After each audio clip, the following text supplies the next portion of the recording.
Very well, Mr. Markham. What is it you want to know? I want to know what you've been saying to Miss Grant. Miss who? Miss Grant. Leslie Grant, the young lady who was in here just now, my fiancée. Oh, I see.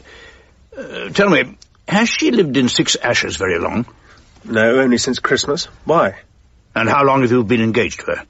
Believe me, there is a serious reason for my question. As it happens, we got engaged last night, but I felt... Only last night. I see. How very awkward. What's awkward about it? Do you know who this so-called Leslie Grant really is? Who she really is? What do you mean by that? No, of course not. Well, I suppose I shall have to tell you the truth.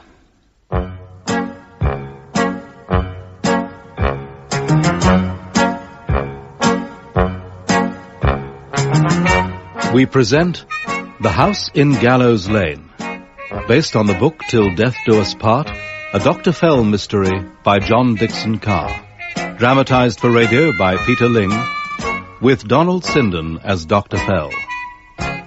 Part 1, The Fortune Teller.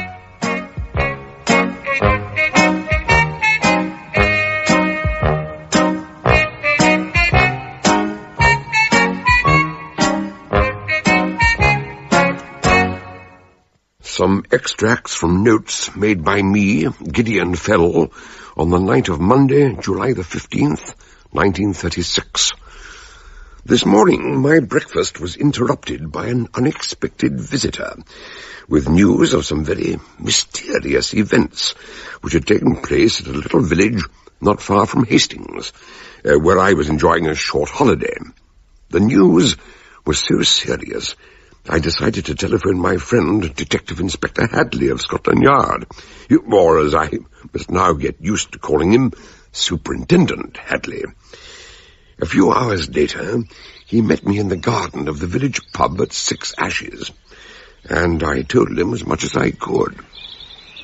Now, just a minute. Richard Markham. His name seems familiar somehow. Well, perhaps you've seen one of his plays.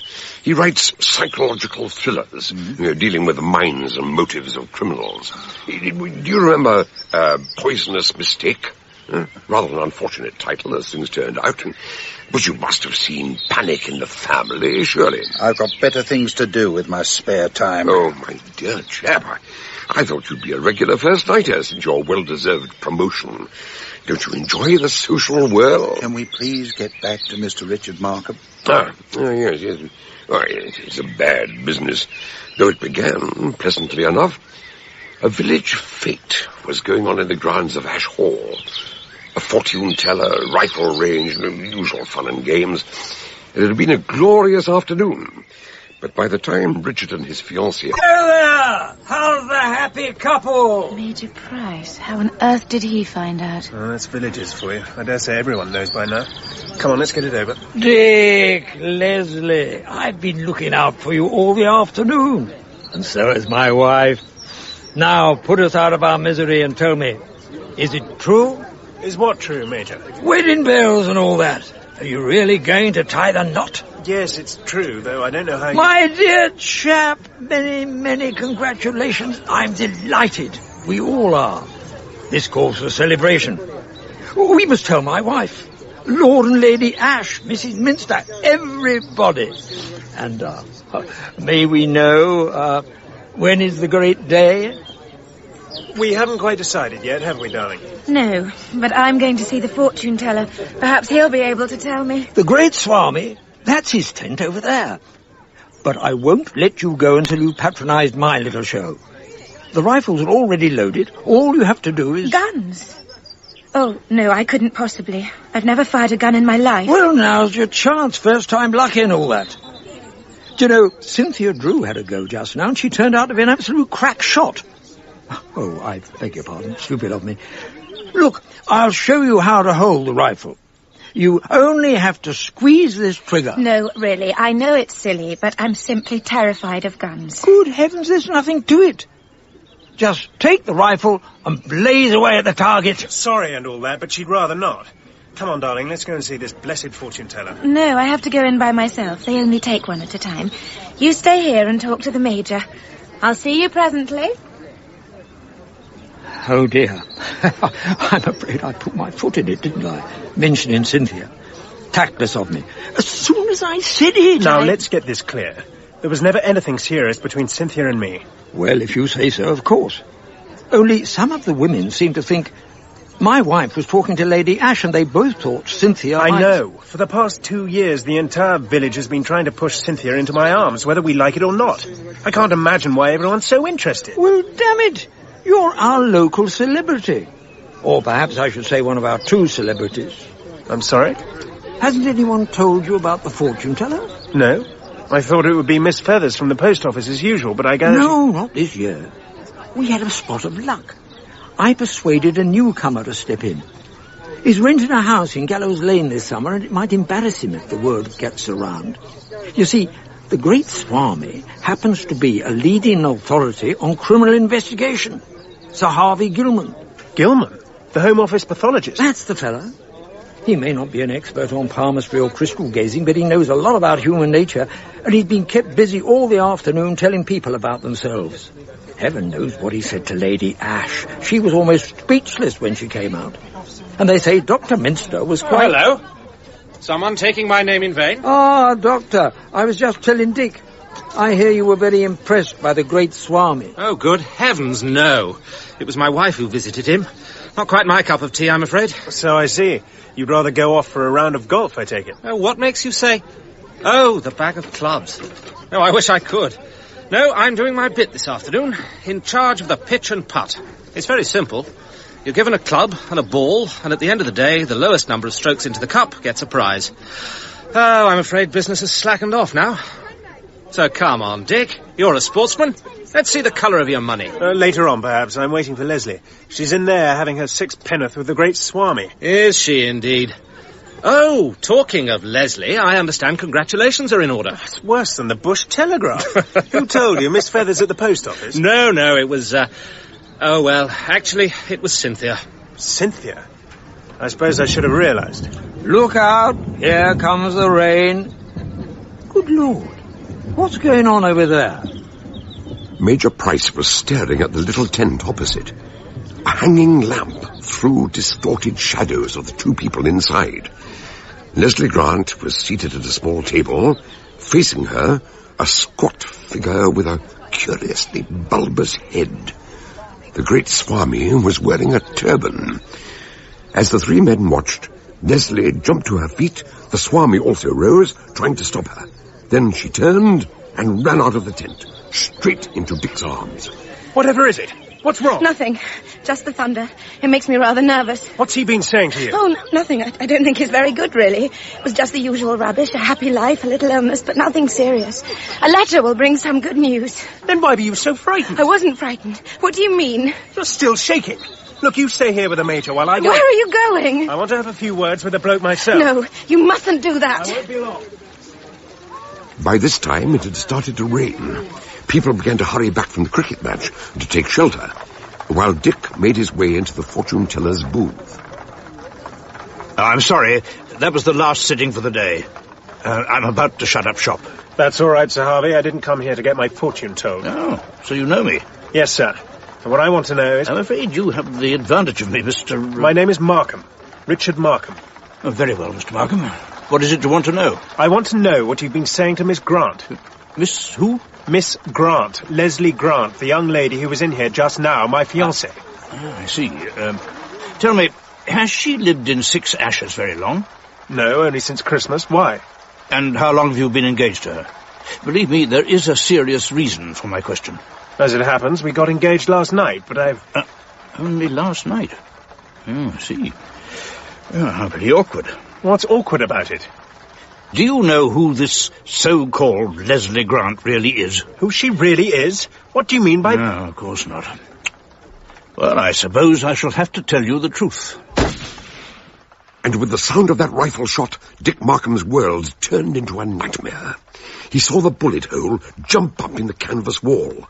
Sir Harvey was flung forward, as if by the blow of a giant hand, face down across the table. And at the same moment, he heard Leslie's terrified voice. He rushed out and saw her holding the rifle, with the rain streaming down her face. I'm sorry, Major. I couldn't help it. No, it was my fault. I was trying to help you overcome your fear of guns. When you put the rifle into my hands, it just seemed to go off all by itself. I do hope I haven't hit anything.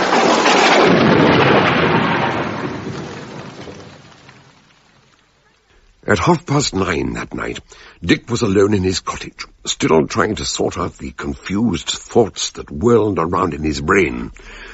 Sir Harvey Gilman's shadow had been clearly outlined on the canvas wall, a perfect target, if anyone had wanted to shoot him. But why should anyone want to do such a thing? And why Leslie, of all people? The girl he loved, the girl he was going to marry. Of course it was an accident, it must have been. But he couldn't stop thinking about it. And then...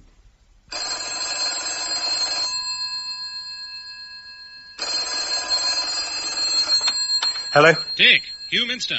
Yes, Doctor. How's Sir Harvey? Is he still... Yes, he's alive, but... But what? He's going to be all right, isn't he? Oh, yes. In fact, he wants to see you. I'm with him now. Could you come over here? You know where he is? The house in Gallows Lane? Yes, I know it, but are you sure he's fit enough to... I'm quite sure. Can you come right away? Of course. Give me a few minutes to ring Leslie and tell her he's all right. She's worried sick. She's been ringing me all evening. I can imagine, but don't ring her. He says you mustn't tell her anything. Don't bring anyone with you. And don't tell anyone about this phone call. Oh. Well, all right, but why should I... He'll explain when you get here. Goodbye. Dick was just replacing the receiver, but he nearly dropped it, because the door swung open. Hello, Dick. Cynthia! What are you doing here? I'm sorry. Did I startle you? I did knock at the front door, but I couldn't make you hear, so as it was open, I just walked in. I hope you don't mind. Of course not. I had to come and tell you. I only heard the news today. I'm so glad for you and Leslie. I'm sure you'll both be terribly happy. Thank you. We are very happy, except... I know. This awful business about Sir Harvey Gilman. Yes. It is Sir Harvey Gilman, isn't it? I mean the man who moved into the house at Gallows Lane and kept himself so mysteriously in the background. But what exactly happened this afternoon? Weren't you there? No. But I did hear. They say he's been very badly hurt. He may be dying. Is that true? Well, actually, I'm not sure. Nobody really knows what's happening. But there are some ridiculous rumours going about.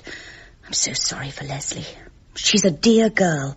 Major Price should never have given her that rifle. Look, Cynthia, I'm afraid I was just on my way out. I haven't seen Lord Ashe, so I don't know what he thinks, but I was wondering, why does he always look at Leslie in such a strange way whenever he meets her? Sorry. What were you saying? I said I've got to go out, right away.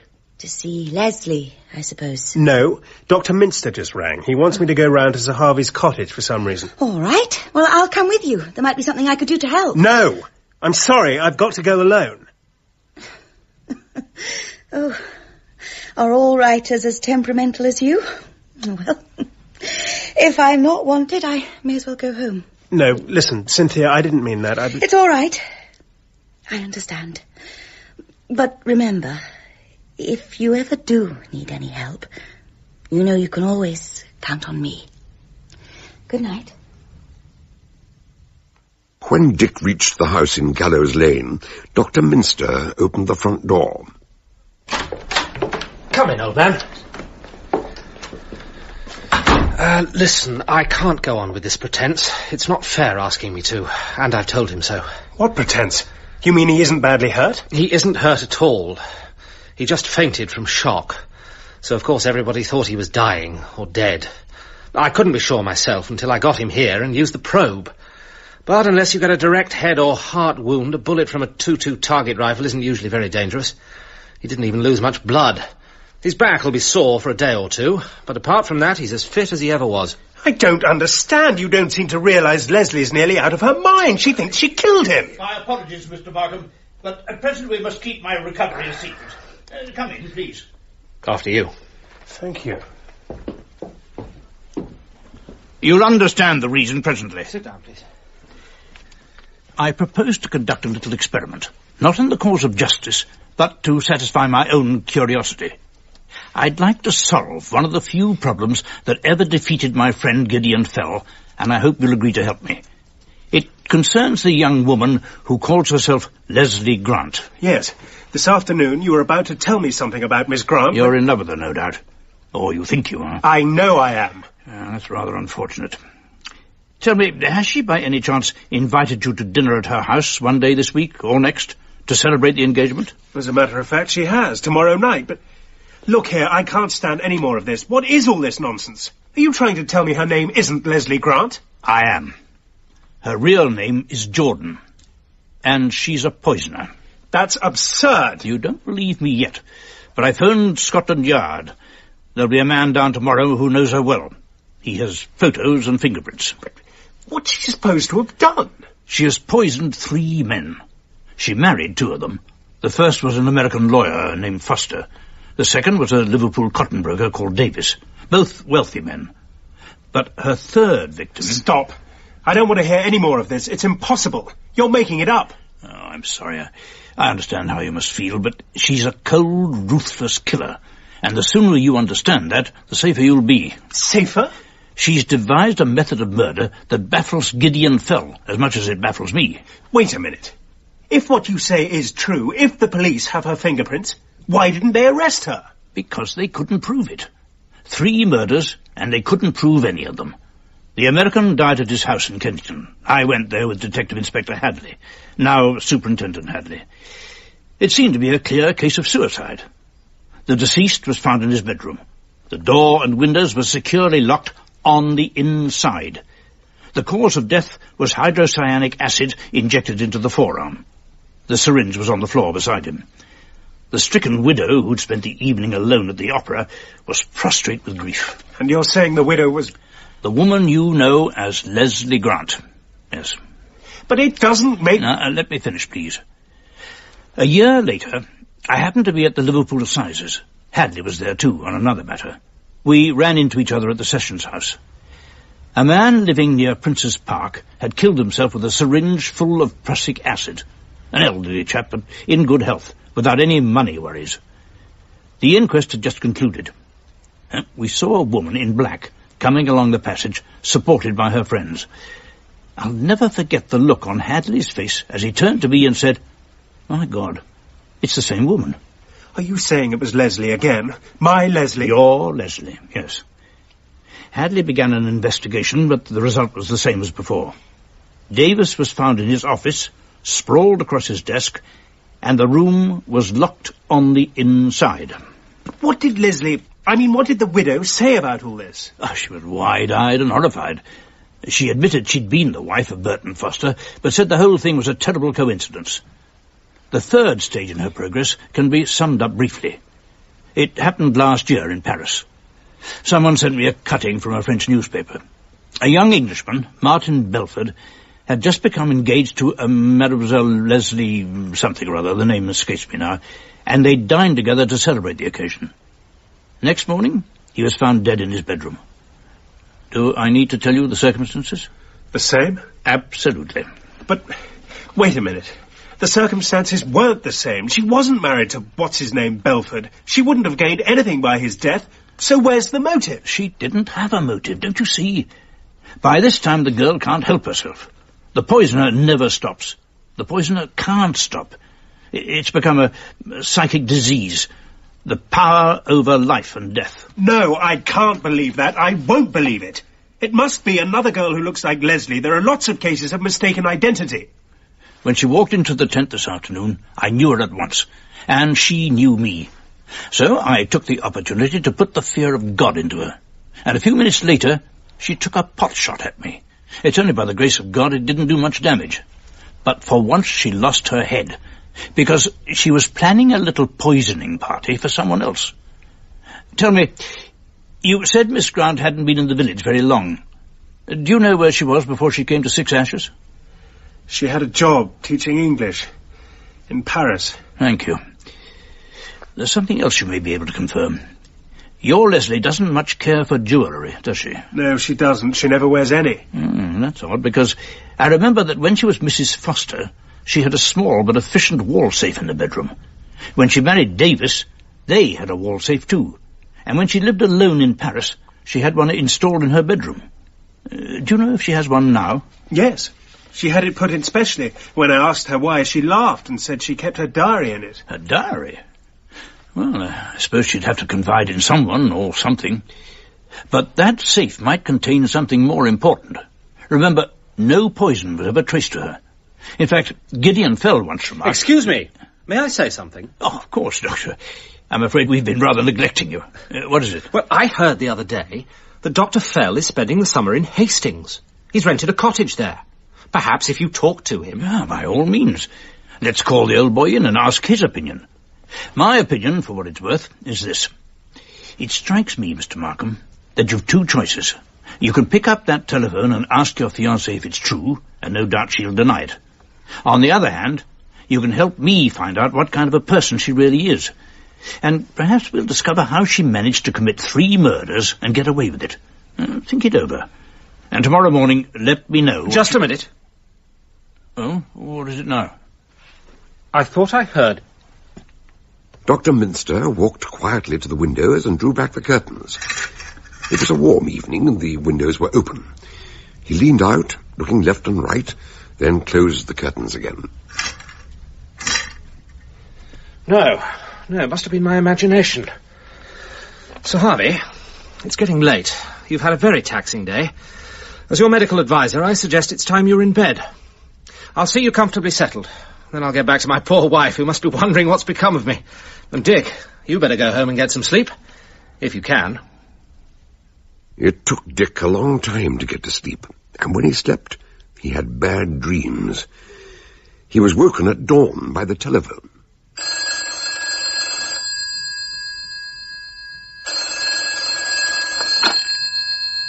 Hello? You must come to Gallows Lane at once. If you don't, it will be too late. What? Who is that? Then the line went dead. Dick wasted no time. He pulled on his clothes and ran all the way, taking a shortcut which brought him out through a grove of birch trees behind Gilman's house. The sun was rising, but beyond the garden wall he could see the sitting-room windows where a lamp was burning. Then he heard a sound, the rasp of metal on stone, and further along the wall, as it followed the curve of the garden, Dick saw a rifle barrel sliding into position. Someone was taking careful aim at those windows. What the... A flock of startled birds rose from the trees. Glancing at the house, Dick saw a bullet hole in the window pane. When he looked back, the rifle had vanished. Hey, you! He heard somebody running away into the undergrowth among the trees. But the rising sun was in his eyes, and he couldn't see anyone. He began to run blindly along the path, and a few seconds later, he heard footsteps hurrying towards him. Who's there? Who are you? Cynthia, what are you doing here? I was out for a walk. I woke early and couldn't get back to sleep. What's happened? I thought I heard... Someone fired a shot at Sir Harvey's window. This is the second time I've seen it happen. Yesterday afternoon, I saw the bullet hole jump up in the wall of the tent. Today, the shot went through the window. I didn't see who fired it, but... Oh, no. What is it? There, in the long grass. A .22 Winchester. Do you think it's the gun Leslie had yesterday? For heaven's sake, what makes you say that? Well, the rifles at the fete were all borrowed from the gun room at Ash Hall.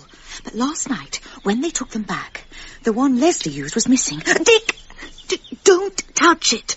There could be fingerprints. If it was used at the fete, it will be covered in prints anyway. I better leave it where it is. We must make sure Sir Harvey's all right. Opening the garden gate, they crossed the lawn and peered into the sitting room. Sir Harvey Gilman was sitting at his desk, facing the window with a bullet hole in it. He had lolled sideways and might have been dozing, but his eyes were open. And then they both noticed something else. Dick, the bullet missed him. It was true. The bullet must have passed over his shoulder, shattering the glass in a picture frame and burying itself in the wall. Hang on. What are you doing? Looking for a sizable stone. Ah, this'll do. Now, if I reach inside, I can open the window catch. That's better.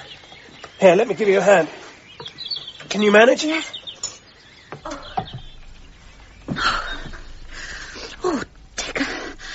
smell something. A bit like nail varnish, only stronger. Much stronger. It's prussic acid. You mean someone poisoned him? No, that's impossible. Here's the syringe where he dropped it. And his sleeves rolled up. You can see the puncture mark. There's something else. Drawing pins on the carpet. Someone spilled a box of drawing pins. And he probably knocked it off the desk when he slumped over. Look, we both know the windows were fastened on the inside. I'd better check the doors as well, though I expect they're all locked. Why? I don't understand. Don't you see? It'll prove no one else tried to kill him. But somebody did try to kill him. Someone shot at him with a rifle. And the bullet missed. You can see for yourself. This is a case of suicide.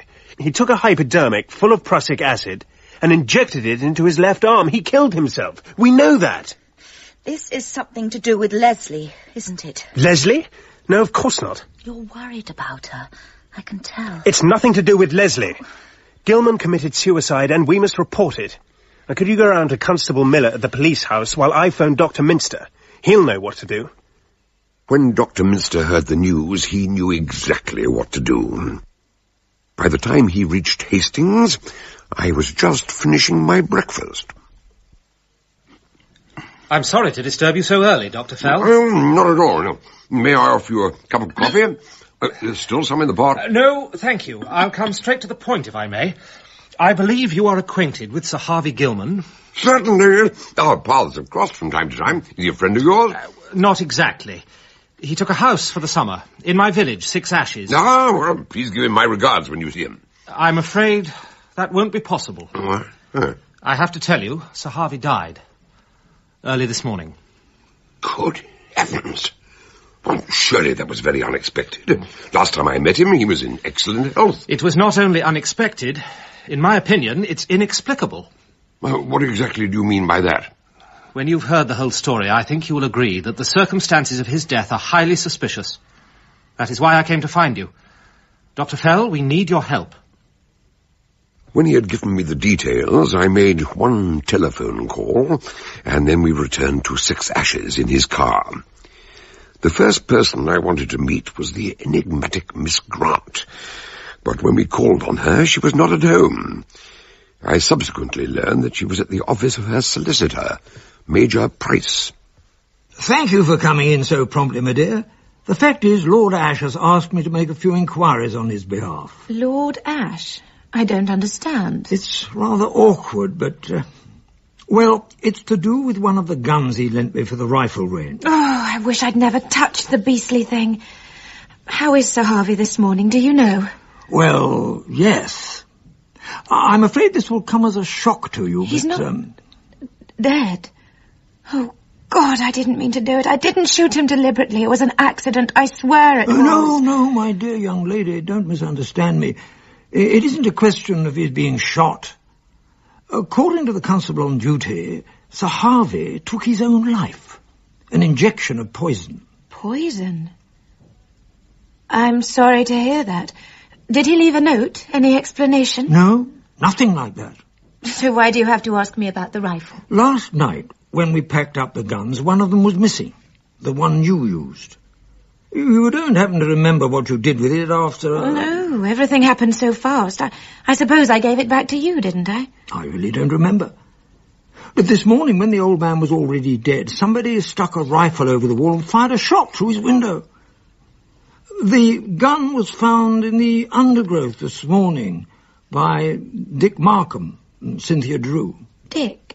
And Cynthia? Well, what was she doing there? They were out for an early morning walk, I gather. But Constable Miller is trying to discover how the gun came to be there. But why... You're not suggesting I somehow smuggled the gun away and then took it round... Oh, that's ridiculous. Why on earth would I do such a thing? I don't know. There are a lot of questions to be answered, and as your solicitor, I felt we should try and clear things up, if we can. What sort of questions? Well, I know so little about you, really. And since I want to help you... Please, let's not beat about the bush. Tell me what you want to know. Very well. What did Sir Harvey say to you when you were in the fortune-telling booth? And don't tell me it was the usual sort of thing, because it wasn't. Hang it all, I was there. I saw you when you came out. What was it that upset you so badly? I can't tell you. Perhaps it was something he knew about you. Something in your past. Major Price, you must believe me. I never saw that man before in my life. I swear it. Then what was it?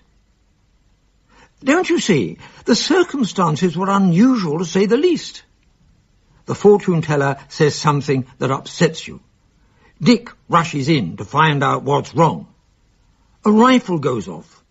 Accidentally, of course. And the old chap is slightly wounded, though not really hurt. Not really hurt? And Dick knew that. He knew that and he didn't tell me. Well, no. What's the matter? I'm sorry, I really can't tell you anymore. I've got to go. But... I arranged to meet Dick at my house. I've got to see him. And she walked out before the Major could stop her. When she got home, the front door was ajar, but Dick wasn't there.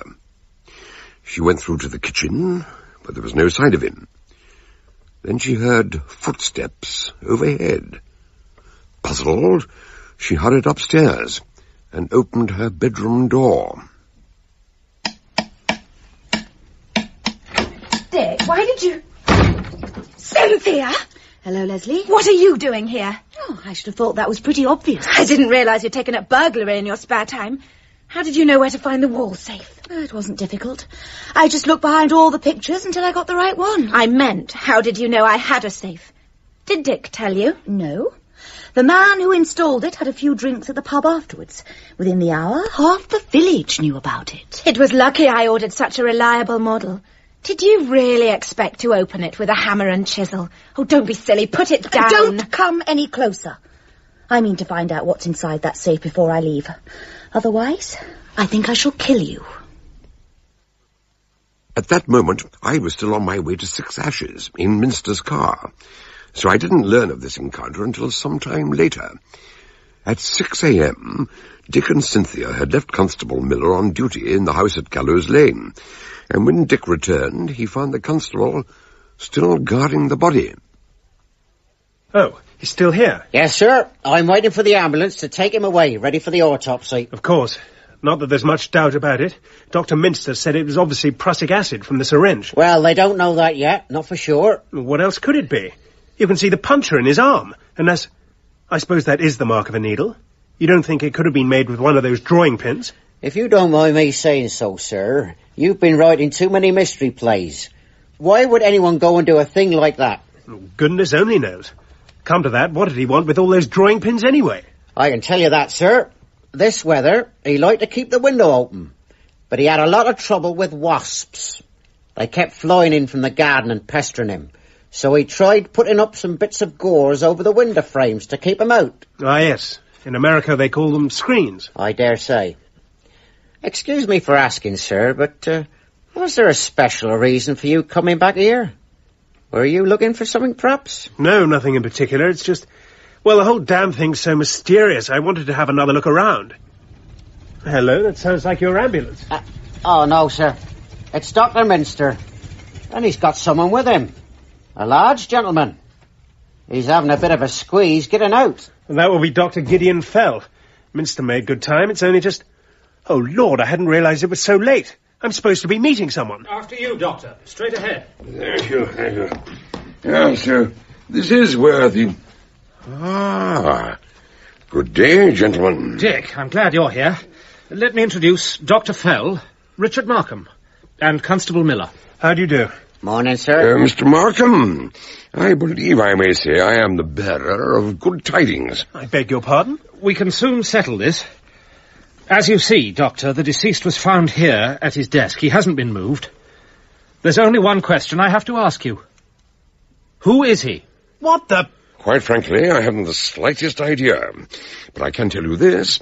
He is not Sir Harvey Gilman. Say that again? As far as I know, Gilman is alive and well and in Cornwall. What? You have been the victim of a cruel and brutal hoax. Miss Grant is not a poisoner. She didn't murder Foster or Davis or Bilford for the simple reason that they never existed. It was a pack of lies from start to finish.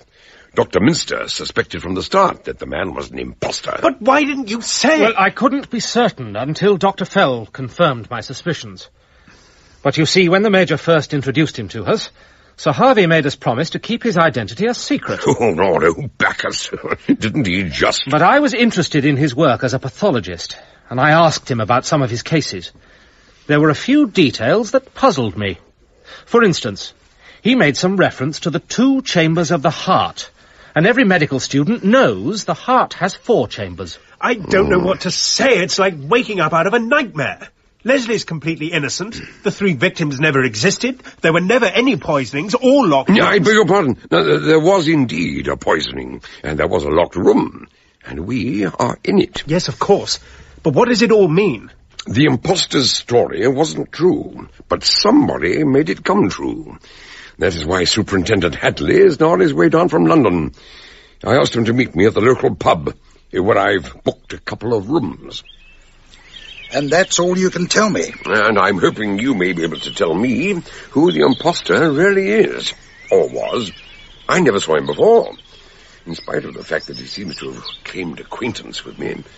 But he was, I suspect, something of an evil genius. Well, one thing's crystal clear. Hello. The landlord said I'd find you in the garden. Yes, they're still getting our rooms ready. Hadley, this is Richard Markham, the playwright. How do you do? Has everything been taken care of? Yes, they've carted the body off to the mortuary, and I hope he burns in hell. Oh, easy now. We've been discussing the situation. Hadley, I think you were about to say something. I was going to say, one thing's clear. The centre of the plot was your fiancée, Miss Grant. But that makes no sense. It made sufficient sense to undermine your faith in her. That tissue of lies was, in its own way, a minor work of art. It was directed at every chink in your armour. The fortune-teller drafted a psychological plot onto Miss Grant, which had all the criminal subtleties that would appeal to you. You might say it was a case of the playwright hoist with his own petard. Thank you very much. When he told his damn story, he made it sound so believable. How many other people actually know the story? Just the 2 of us, myself and Dr. Minster. Could anyone else have overheard it? No. Wait a minute. The doctor thought he heard someone outside the window. I remember now, he opened the curtains and looked out. And was anyone there? No. Well, at least he couldn't see anyone. So, apart from you and the doctor, the good people of Six Ashes still think the imposter was Gilman. Anything he said will be taken as gospel truth. Somebody believes Leslie Grant is a murderer. And somebody committed a so-called impossible crime, in the sublime belief that Leslie Grant would be blamed for it. Are you saying someone hates Leslie enough to commit a murder in order to... My dear chap, we can't make any guesses about the motive. All we know is that Leslie Grant provided a very convenient scapegoat. And now Leslie... Oh, Lord, I completely forgot. I was supposed to be at her house about an hour ago. You'll have to excuse me. If you've no objection, I'd rather like to come with you. I look forward to meeting the young lady myself. How about it, Hadley? I think that it would be an excellent idea.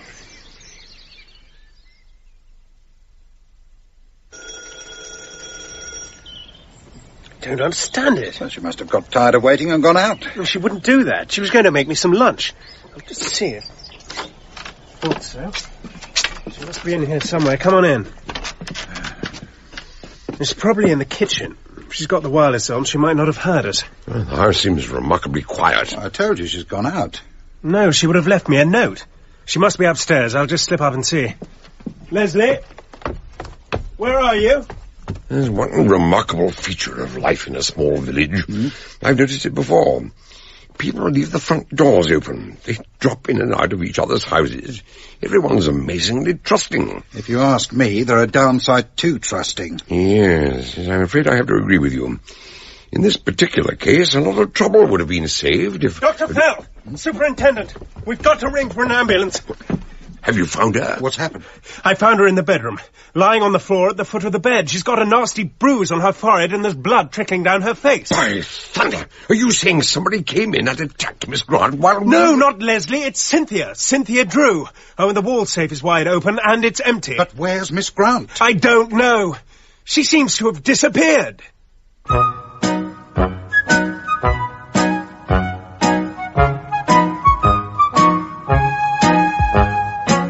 In Part 1 of The House in Gallows Lane, based on the book Till Death Do Us Part by John Dickson Carr, Dr. Gideon Fell was played by Donald Sinden and Superintendent Hadley by John Hartley.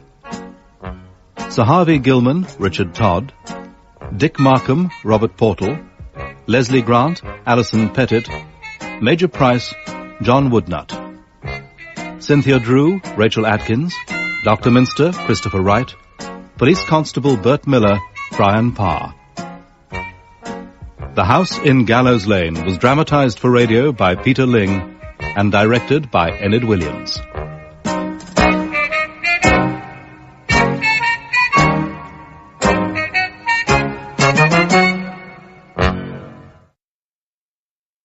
Extracts from notes made by me, Gideon Fell, on the night of Wednesday, August the 19th, 1936.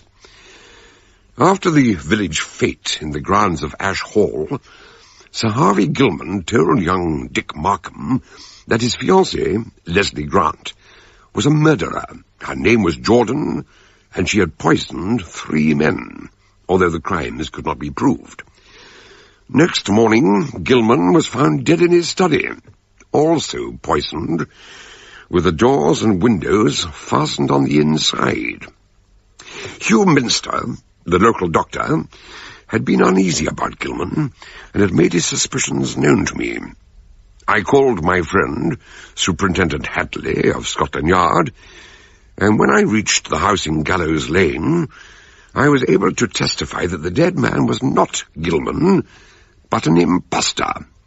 His tales about Leslie Grant were a pack of lies, and her so-called victims had never existed, to Markham's great relief. Meanwhile, his close friend, Cynthia Drew, confronted Miss Grant in her own house and insisted that she opened the wall safe she'd had installed in her bedroom to reveal its contents. When Hadley and I accompanied Dick Markham to Miss Grant's house, his fiancée was nowhere to be seen, so Dick went up to her room.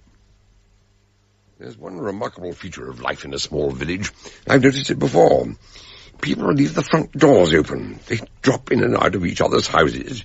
Everyone's amazingly trusting. If you ask me, there are downsides to trusting. Yes, I'm afraid I have to agree with you. In this particular case, a lot of trouble would have been saved if... Dr. Fell! Superintendent! We've got to ring for an ambulance. Have you found her? What's happened? I found her in the bedroom, lying on the floor at the foot of the bed. She's got a nasty bruise on her forehead and there's blood trickling down her face. By thunder! Are you saying somebody came in and attacked Miss Grant while... No, not Leslie. It's Cynthia. Cynthia Drew. Oh, and the wall safe is wide open and it's empty. But where's Miss Grant? I don't know. She seems to have disappeared.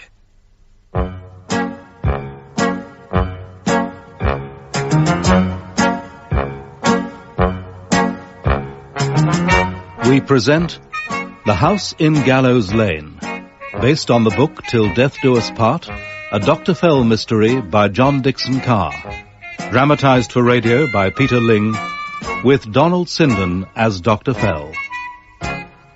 Part 2, The Point of a Pin.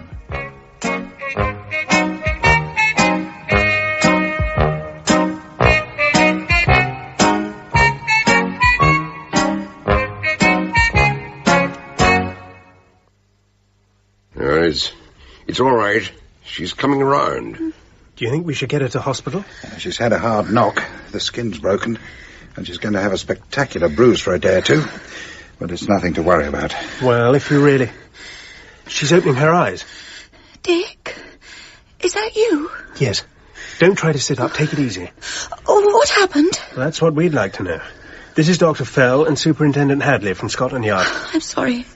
I don't understand. No, don't worry, Miss Drew. You've just had a nasty bump on the head. But you're going to be perfectly fine. And it would help us if you could tell us what had been going on before... I'll try. This is her bedroom, isn't it?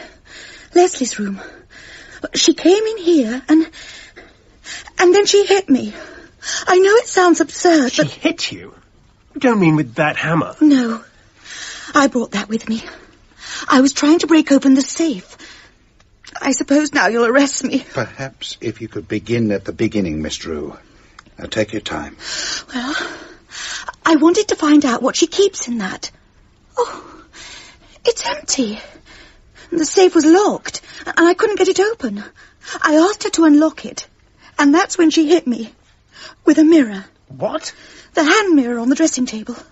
Leslie picked it up, and there was a bit of a struggle. That's all I can remember. So where is she now? Well, how on earth should I know? Well, she isn't here. She isn't in the house. And as you pointed out, the safe is empty, so I thought perhaps... What are you saying? You don't imagine I've done anything to her, surely? Well, no, but... But now you're beginning to realise she did have something to hide. Something that was kept in the safe, and she's taken it with her. It doesn't make sense. I can't believe Leslie would do anything Perhaps you don't want to believe it.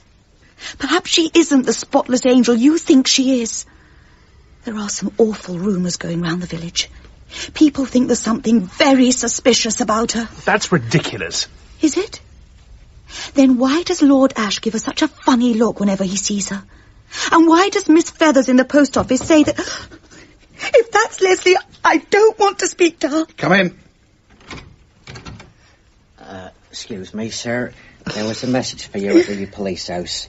You're to ring Scotland Yard right away. Right, thank you, Constable. Look, let's go, Doctor. This could be the information I've been waiting for. You carry on, my dear chap. I still have one or two questions I'd like to ask. Right. Well, lead the way, Constable. Sir. I'll see you later, Miss Drew.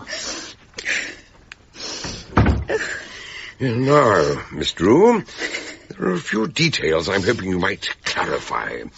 That is, if you're feeling sufficiently recovered. Well, of course I'd be glad to help if I can. Oh dear. I'm afraid I do feel a little dizzy. Yes, of course. You're still looking a bit groggy, old thing. Let me take you home and... No, you'll do nothing of the kind. If you think I'm going to walk along the street with you looking as if... Please, just leave me alone. Don't be such an idiot. Oh, so now I'm an idiot, am I? We don't have to bother about me anymore. You'd better go and look after Leslie, if you can find her. And don't pretend you're in the least concerned about me, because we all know you're not. And don't forget your hammer and chisel. Thank you. So glad to have met you, Dr. Fell. Goodbye. Cynthia, Oh, Lord. We've always been such good friends. As a rule, she's a nice, sensible girl. Yes, I'm sure she is. This situation is putting a great deal of strain on everyone. Yes, I suppose so. I just wish I knew what's going on. I wish I knew what's happened to Leslie. Miss Drew said something that interested me. No doubt you can tell me. Who is Lord Ash? And why has he been giving your fiancée funny looks? Oh, he's the local bigwig. Very decent chap. He lives nearby at Ash Hall, where the village fete took place. Oh, yes, I remember. Yeah, well, he provided the artillery for the rifle range, didn't he? That's right. Well, perhaps we should take a little stroll to Ash Hall. I'm rather keen to meet his lordship. Come in, gentlemen. This is a great pleasure, Dr. Fell. Please, come and sit down. I don't know if you've met me. Hello, Dick. Well, you have been having fun and games with my career as a murderess, haven't you? My dear, this is Dr. Gideon Fell, who's been helping the police with their investigations. I'm delighted to meet you, Miss Grant. I've heard so much about you. I'm sure you have. And so has everyone in Six Ashes, apparently. Let me see. Was it 2 husbands I poisoned or 3? I think perhaps I'll take a walk in the garden while Lord Ash explains. I'll see you presently, Dick. She feels a little shy about all this, and I think you'll agree that's understandable when I show you these. His lordship opened his bureau, taking out a large velvet bag, which he emptied onto the table. I've never seen anything like it. Jewels poured out, glittering and gleaming like 100 rainbows. A triple-tiered necklace, several bracelets, some dazzling earrings, and a matching choker.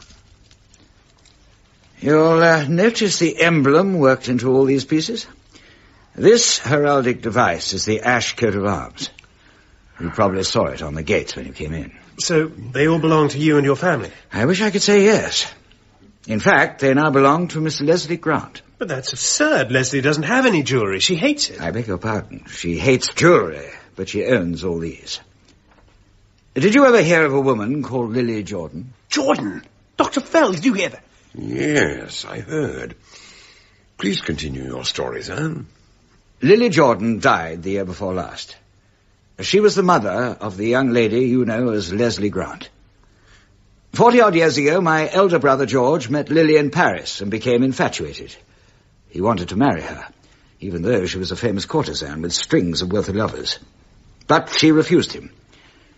In 1914, George gave her the jewels as a pledge of his love, then went off to join his regiment, swearing he would come back when the war was over and marry her. But he never came back. And I succeeded to the title. When Lily Jordan eventually died, her daughter hated these treasures and everything they stood for. She decided to leave Paris and move to England.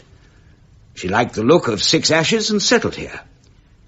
One day, she recognized the coat of arms on our gates and realized she had the Ash jewels in her possession. And she was afraid she might be charged with unlawful possession of such valuable objects.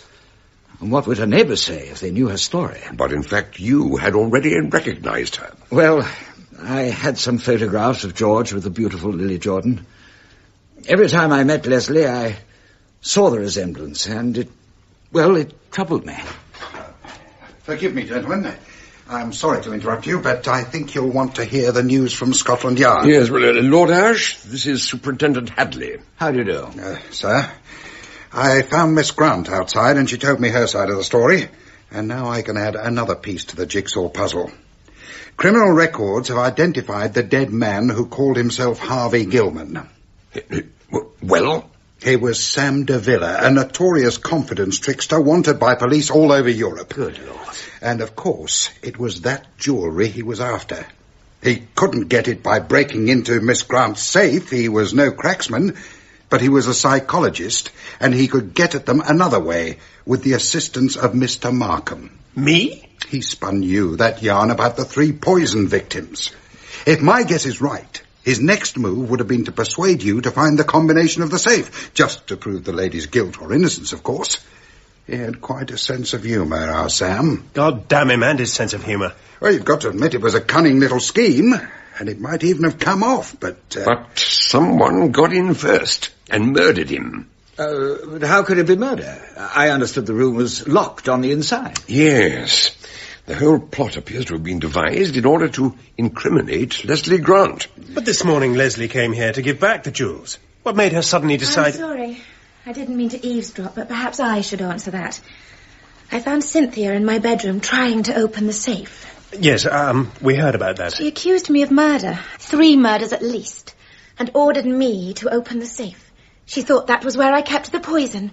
I'm afraid that's when I lost my temper. So you hit her? Hit her? With the hand mirror from the dressing table? Oh, good gracious, no, nothing like that.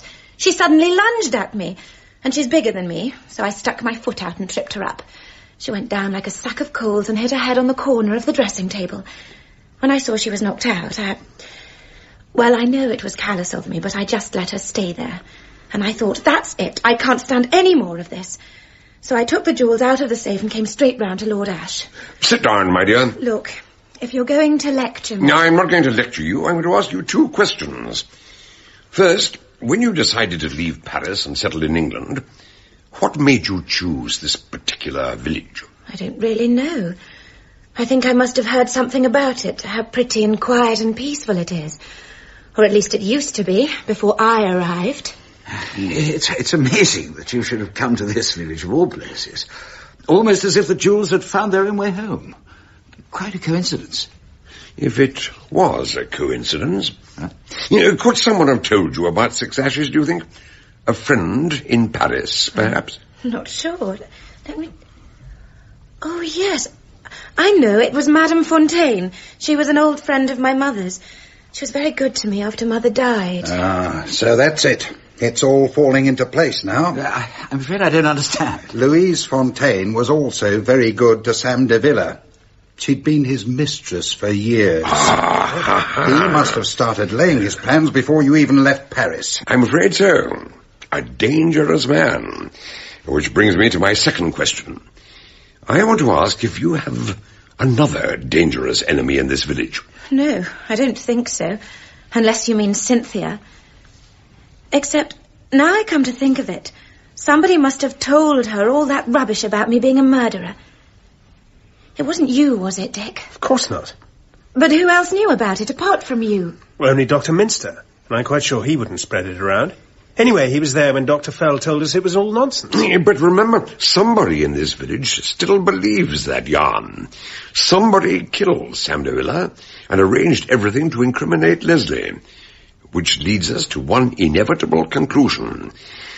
Having provided us with this interesting problem, what must the real murderer do next? Huh?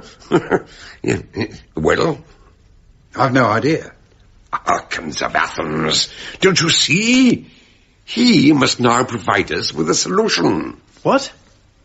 Sam de Villa's corpse is found in a locked room, and Leslie Grant, the murderer presumes, will take the blame. But how could she have done it? If we are to arrest her, we must be shown how the trick was done. Unless we're given a clue to the locked room mystery, the whole scheme collapses. Do you follow me? I see. So you think that... I think we'll receive some kind of communication to point us in the right direction. Was that why you asked me to... Do you mind? Let me finish, please, Hadley. By some means or other, I believe we shall get a message from a well-wisher to provide a clue. I can't say what form the message will take. Well, how about a telephone call? Don't forget I had a mysterious phone call this morning, summoning me to the house in Gallows Lane, when I met Cynthia and we discovered the body. Are you saying that someone hates me so much they're ready to see me hanged for murder? Oh, surely not, my dear. I really can't believe that. Dick, why did you go and meet Cynthia this morning? What did she tell you about me? Nothing. We ran into each other by chance. Tell me honestly. You don't believe all those lies, do you? That I poisoned 3 Of course I don't. It's just a load of morbid nonsense. I love you. And I believe in you. Surely you must know that. Thank you. But let me ask you one question. Before these horrors began, we'd arranged to have a cosy little supper to celebrate our engagement. Remember? Yes. And as soon as all this is cleared up, I'll take you to the best restaurant. No. I want to celebrate now, tonight. I want to cook supper for you at my house. Just the 2 of us. How about that? I can't think of anything nicer. What time? 8 o'clock. I'll be there. It was late in the afternoon when Hadley and I accompanied Dick Markham to the house in Gallows Lane for the last time. We found the worthy Constable Miller still there, guarding the scene of the crime. Has the post-mortem result come through yet? No, sir. They'll ring us as soon as they can. Right. Any luck with tracing that phone call? What phone call, sir? Mr. Markham had a phone call early this morning asking him to come to this house right away. Oh, that phone call. Yes, sir. It was put through from here. The telephone in the hall at 5:02. Was it indeed? Now, tell me, Mr. Markham, could it have been de Villa who spoke to you? It might have been. I couldn't recognize the voice. It was a sort of whisper. It's not likely to have been de Villa, is it? He would hardly have invited you here to witness his own demise. Well, then who? Perhaps the call was made by whoever took a potshot at him through the window. Possibly. I understand you actually saw the rifle poking over the garden wall. You saw the shot being fired. Yes, I did. If you're thinking there was any trickery about that shot, you can forget it. Everything's been checked. Angle of fire, the hole in the glass. They even checked the bullet they dug out of the wall. It came from the Winchester .22 that was found in the bushes, without any shadow of doubt. Would you please allow me to question the witness in my own way? May I ask my own questions, or may I not? I beg your pardon.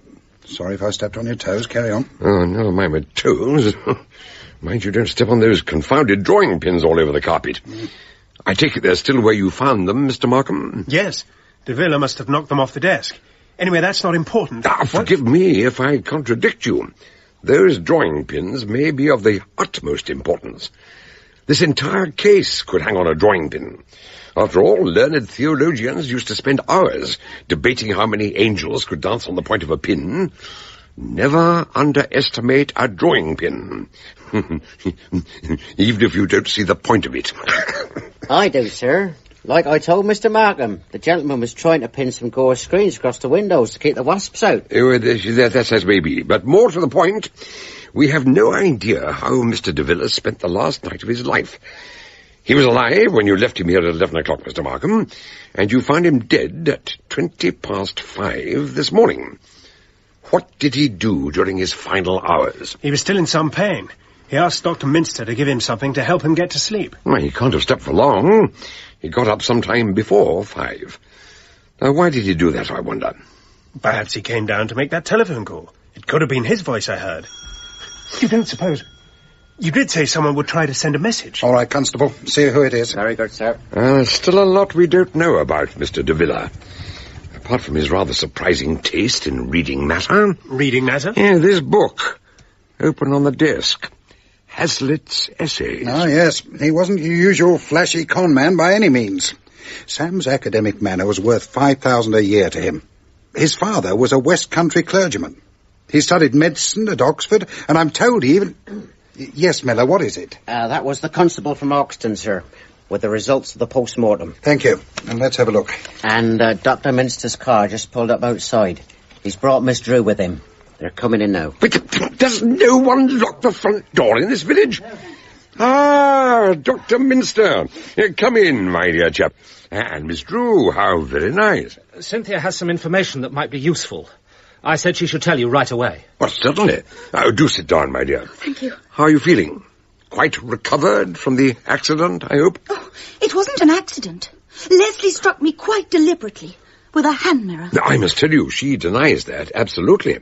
She says you tripped and fell, hitting your head on the dressing table. That's not true. You did say you couldn't remember exactly what happened. Of course you would try to defend her. Never mind all that.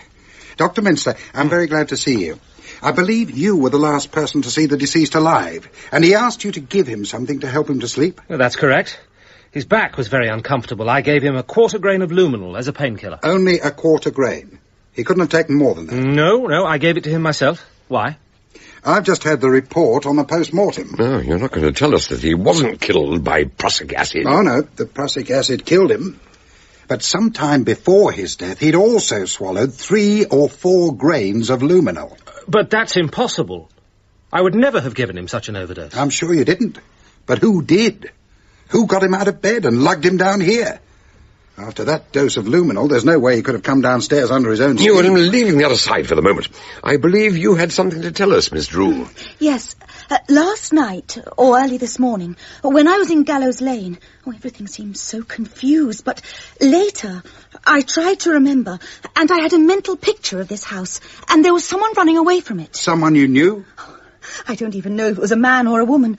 They were in the shadows, under the trees, but I'm certain someone was leaving in a hurry. That's right. I didn't see him either, but I heard him running off into the bushes after he put a bullet through the window. No, that's the point. It can't have been the same person, because this was before I heard the shot. After that, I'm afraid everything else went out of my head. By Jupiter! So there were 2 visitors. One who fired the rifle, and another who left the house earlier, having just murdered him. Excuse me, sir. Can I say something? Not now, Miller. We're all very... It's important, sir. I mean, I'd have mentioned it before. Only up to now, I thought the gentleman had committed suicide. Nobody said nothing to me about it being murder. All right. Go on. But the thing is, I was on late duty last night. I was cycling back along Gallows Lane on my way to the police house, and I went right past here about 3 o'clock in the morning. Well, what about it? That's when I saw someone standing outside this front door, as if they were waiting to go inside. It was real dark, of course, but she was wearing a white blouse, so I couldn't help noticing... She? Who are you talking about? Well, sir, it was Miss Leslie Grant. It was late when Dick Markham left Gallows Lane, and too many questions were chasing one another through his brain. I know Bert Miller's telling the truth, but somebody must be lying. Cynthia? Or Leslie? I know them both so well. I can't believe either of them would... I mean, Cynthia's a little jealous, but that doesn't mean she'd... No, of course not. As for Leslie, she must be cursing me now. It's past 8 already, and she'll be there waiting, with the supper getting cold. She was so desperate to cook something special for me. But first I'd better go home and tidy up. If only I could stop asking myself all these damn fool questions. When he reached home and opened the front door, he saw a light in his study. A visitor was waiting for him. Oh, Lord Ash. I'm sorry if I startled you. I dropped in on the off chance that I might find Dr. Fell with you, or the superintendent. I already tried the pub, but they weren't there. No, I left them at Gallows Lane. Why, is there something wrong? Yes, I'm afraid there might be. You see, I was going through my gun room half an hour ago, and I discovered one of them was missing. Oh, you mean the Winchester rifle? Yes, they're putting it in for forensic testing because it was used to fire the bullet that smashed... Yes, I know that. No, I'm not talking about the Winchester. It's my old service revolver that's disappeared. And some ammunition with it. I thought I should let the police know. And you've no idea who might have taken it? No. So many people have been in and out this weekend, borrowing the rifles and bringing them back, helping to clean them and put them away. It could be almost anyone. I see. Well, if you want to try Gallows Lane, you might find the superintendent still there. Right. I'm sorry not to be more helpful, but I'm rather pushed for time. I was supposed to be having supper with Leslie at 8 o'clock, and now it's getting on for 9.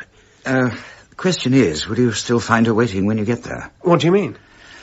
I had a long talk with her earlier today, and she's rather upset about your, friendship with Cynthia. If I were you, I'd get round there as soon as you can and try to patch things up. Following Lord Ashe's advice, he set off at once, and by now it was getting dark, and the eerie twilight only added to his confusion. Does she love me, or does she hate me? If she hates me, what's the good of going to see her? What sort of supper will she have prepared, I wonder? The supper she cooked specially for me. No, I mustn't think that. It's impossible. I know she'd never do anything so. Oh, nearly there now. There's her house, silhouetted against the night sky, and a light in the window. So she must be there, waiting. I've only got to walk past the post office, open the garden gate, and then everything will be all right. There'll be nothing to worry about. I must believe that. Nothing at all. God, what's that? But the shot had not come from Leslie's house. It had come from inside the post office. The door was closed and the blind was down, but Dick could see a line of light beneath it. He hammered on the door. Hello? Who's there? Hello? To his surprise, the door swung open. A single light bulb burned dimly over the counter. Below it, a canvas sack had been ripped open. The floor was strewn with envelopes of all shapes and sizes. Behind the counter, Miss Feathers tried to hold herself upright, clawing at the wire mesh with one hand and clutching a torn fragment of paper in the other, as a stain of blood spread slowly across her blouse. Miss Feathers, what's happened? Who was it? I wouldn't give up the letter. What letter? That scrap of paper? Here, you take it. She thrust it into his hands, the torn corner of an envelope, and a small fragment from the sheet of paper which had been inside it. And on that paper, a few typewritten words, all that remained of the original letter. Dick read the words in blank disbelief. Why be such fools? If you want to know how Leslie Grant did it...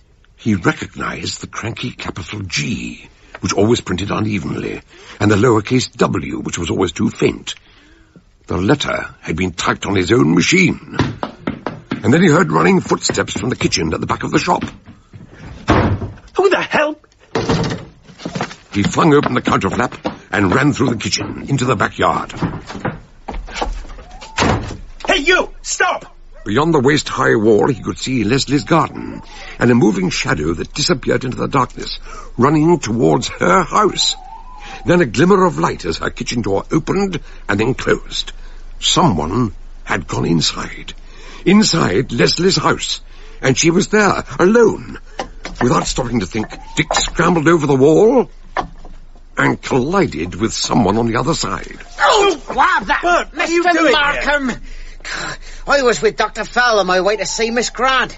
Then we heard a gun go off. Miss Feathers has been shot. Go and fetch help right away. But where's the gunman? Inside Leslie's house. Don't worry, he won't get far. You look after the old lady. Dick raced across the garden and into Leslie's house. The kitchen was empty, but he found her in the dining room, sitting at the table laid for two.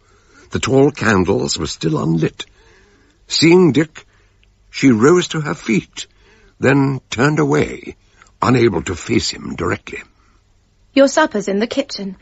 I'm afraid it's cold, but that's hardly my fault. I suppose when it came to the point, you couldn't bear to eat with the daughter of Lily Jordan. Don't talk rot. Just tell me this. Who came into this house just now? Into this house? Nobody. Through the back door, not half a minute ago. Nobody came in except you. I've been here all the time. I suppose he could have gone the other way, through the scullery and the breakfast room. He or she, whoever it is, could get into the hall that way without your knowing. I don't know what you're talking about. Look, I don't want to alarm you, but somebody broke into the post office and tried to kill Miss Feathers. Obviously the same person who killed De Villa, and now he's in this house. It's all right, I'll answer the door, but you're coming with me. Take your hands off me! I'm not letting you out of my sight until I know who that is at the door. Don't trouble yourself. I need hardly add that the front door was, of course, open as usual. And why are you manhandling this young lady? Will you let go of me? Or is this the way you carry on with Cynthia? Forget about Cynthia. Doctor, I've just come from the post office where Miss Feathers has... I know. Hadley's there now. And the gunman is somewhere in this house. We'll have to search the whole place. All in good time. First, I suggest we sit down and have a little talk. Talk? For heaven's sake! Let me get Leslie away from here before... It would be far better if she remains here, I assure you. Even with a murderer in the house? Oh, yes, even with a murderer in the house. I notice you're still clutching some scraps of paper. I take it you understand what has taken place at the post office? I think I've got a rough idea, yes. Very well. Suppose you tell us about it. You said that we could expect a communication from the murderer, and I suggested it might be a phone call, and Superintendent Hadley began to say something like, "Was that why you asked me to? But you shut him up quickly." I only tumbled to it just now. It's the old poison pen trick, isn't it? But what's that got to do with It's what they do when there's a poison pen outbreak. With the help of the post office, all the stamps sold to a suspected person have a secret mark, so they can prove who sent them. Dr. Fell guessed that our murderer wouldn't risk another phone call, which could easily be traced, but he might send an anonymous letter. So with the cooperation of Miss Feathers... Who is now on her way to the hospital, where I trust she'll soon make a good recovery. Then the murderer did write a letter. Oh, yes. To be on the safe side, he nipped into my cottage and wrote the blasted thing on my typewriter and posted it. Then he had second thoughts. That's why he broke into the post office and tried to get it back. Right, Doctor? Absolutely right. So everything happened just as you said. You told us Leslie would be accused by an anonymous message. You said de Villa's murder was a deliberate attempt to incriminate Leslie, and you were right again. Well, no, I'm afraid I wasn't.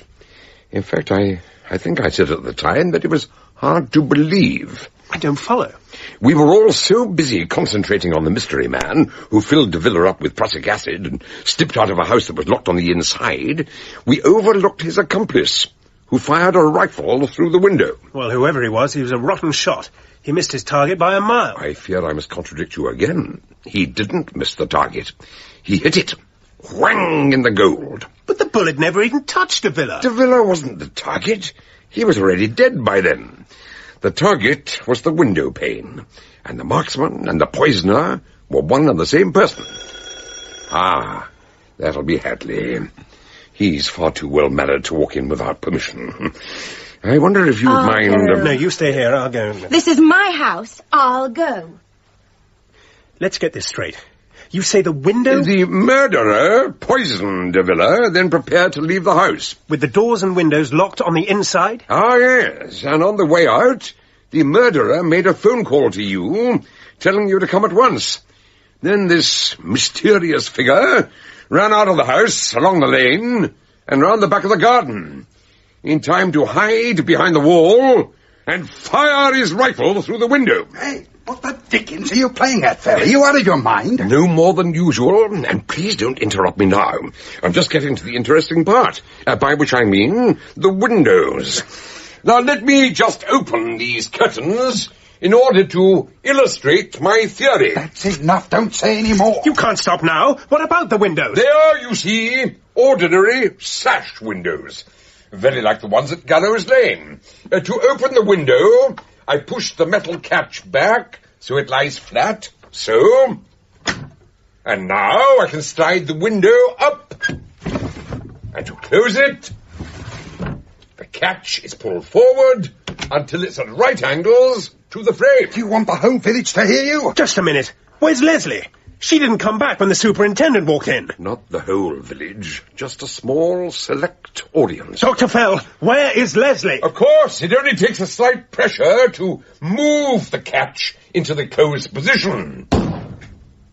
Ah, that's what I was waiting for. You bloody fool, you let this happen. Yes, God help me. So I did. There was no other way, you see. That shot came from upstairs. The room above. Leslie's room. Dick ran to the door, across the hall and up the stairs, racing to Leslie's bedroom. Dick, who fired that gun? Leslie, Why are you looking at me like that? I don't understand. I thought you My room's locked. Someone's in there. Stand back. Out of the way, please.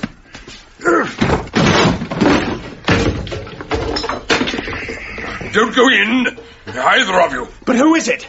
Not Cynthia? Good heavens, no. The only person with the means and the motive. Dr. Hugh Minster. At the end of that dreadful evening, Hadley and I were having a much-needed drink in the back room at the pub, together with Dick and Leslie. I still can't get over it. Dr. Minster, of all people, trying to put the blame on me. No, my dear, no, that's where we were all misled. There was never any intention to put the blame on you. We were meant to assume that the murder was committed by someone who believed every word of de Villa's lies. So the one person we couldn't possibly suspect was a man who doubted him right from the start, and even called me in to confirm his suspicions. What was it that put you on the right track? A couple of things puzzled me. One, why did the fake Harvey Gilman tell those lies, which were solely intended to convince you and no one else, in the presence of a third party? The local GP. He had no reason to tell Dr. Minster. In fact, he hardly seemed to notice he was there. And that made me wonder whether the good doctor might be somehow involved in the scheme. And two, the mystery of the vanishing rifle. Yes. In all the confusion when it started to rain, almost anyone could have taken it. But how? I mean, you can't stick a rifle in your pocket or inside your coat. You could hide it in a golf bag. And Dr. Minster, from the pitch and putt stall, carried a bag of golf clubs. You told me so yourself. And then there was de Villa's background. Minster said his suspicions were aroused when de Villa referred to the 2 chambers of the heart instead of 4. Whereas your account of de Villa's career told me he'd studied medicine at Oxford. No medical man could possibly commit such a howler. No. So do you think de Villa had some sort of hold over Minster? Some secret from his past, perhaps? Oh, Dick, that sounds almost like the plot of one of your plays. Strange, but true, unfortunately. The doctor's story wasn't a pretty one, but all too human. Years ago, when he was hard up and desperate, he took a post in a squalid London nursing home, where he performed illegal operations. De Villa found out. So when he came over here with designs on the jewellery, he roped the doctor into his plan. Imagine the poor chap's feelings. He thought his past was dead and buried, but it had come back to haunt him. I know how he must have felt. Yes. So he decided de Villa must die. And when he heard the so-called secrets of your past, the scheme was handed to him on a plate. Do you remember, Dick, during that first evening, he thought he heard someone outside the window? Yes. He went and opened the curtains to look out. Was there really someone out there? Oh, yes. It was Cynthia. A good girl, though perhaps a little erratic. But Minster was more interested in the window itself. He saw the pinholes in the frame, where the gauze screens had been pinned up, and realized that one pinhole, more or less, would never be noticed. That's when the whole idea fell into his head. First of all, he'd need a bullet hole through the glass. Right, and a length of stout thread doubled over into a loop, which he could push through the hole with a drawing pin in the frame to act as a pulley. He only had to slip the looped end over the metal catch. And a few hours later, in the middle of the night, after he drugged and poisoned de Villa, that was precisely what he did. He locked the doors, climbed out of the window, pulled the sash down after him, and very carefully pulled on the double thread to draw the catch forward and lock the window. Yeah, and then he pulled on one end of the thread until it was all out. And hey presto, the room was locked on the inside. No, I'm sorry, that's not possible. I was there when the shot was fired, remember? The bullet hole wasn't there in the middle of the night. Oh, yes, it was. That was when the real shot was fired. The one you witnessed at dawn was a blank cartridge. For your special benefit. It was a neat little dodge, and he thought he'd got away with it, until he made his mistake over the anonymous letter and lost his head. Then everything went wrong. He took refuge in Miss Grant's house, hoping to escape, until I raised my voice to let him know we were on to him. No. That's when he put an end to it all. Poor devil. There's one thing I still don't understand. You're going to ask me why I was in Gallows Lane at 3 a.m. You really thought I might be the guilty party, didn't you? Well, yes. Well, no, not really. I don't blame you.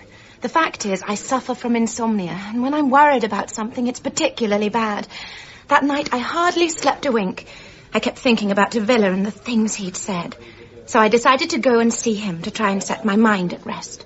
I rang the doorbell, but there was no reply. So at last, I gave up and went home. I should have told you.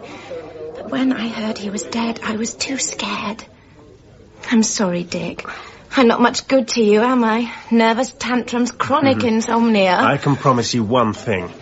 When we're married, you'll never be troubled by insomnia again. I'll see to that. Last orders, gentlemen, please. A toast to the happy couple. Same again. All round.